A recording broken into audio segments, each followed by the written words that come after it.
आज की कहानी का नाम है तीन चीजें। अकबर बादशाह को अपने 9 रत्नों में बीरबल सबसे प्रिय थे। इसी कारण दरबारी उनसे चिढ़ते थे।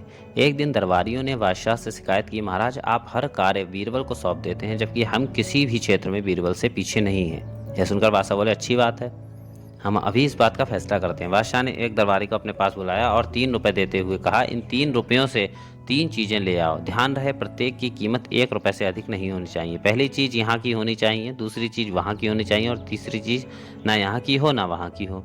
दरबारी तुरंत बाजार गया। दुकानदार के पास जाकर उसने उससे ये 3 चीजें मांगी। दुकानदार उसकी बातें सुनकर हंसने लगा और बोला, ये चीजें कहीं भी नहीं मिल सकती।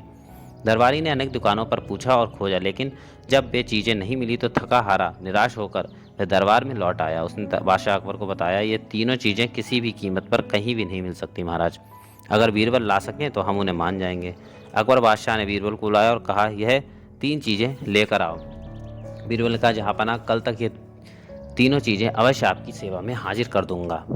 अगले दिन जैसे ही बीरबल दरबार में आया, बादशाह अकबर ने पहले दिन वाली बात को याद दिलाते हुए पूछा, क्यों, हमारी चीज़ें ले आए? बीरबल तुरंत बोले, जी हाँ, मैंने पहला 1 रुपया एक फ़कीर को दे दिया जो वहाँ से भगवान के पास जा पहुँचा। दूसरा रुपया मैंने मिठाई में खर्च किया जो यहाँ काम आ गया। और तीसरा रुपये का मैंने जुआ खेल लिया जो कि ना यहाँ काम आएगा ना वहाँ अर्थात परलोक में। बीरबल की बात सुनकर सभी दरबारी आश्चर्यचकित रह गए। बीरबल की चतुराई देखकर अकबर ने बीरबल को धन से पुरस्कृत किया।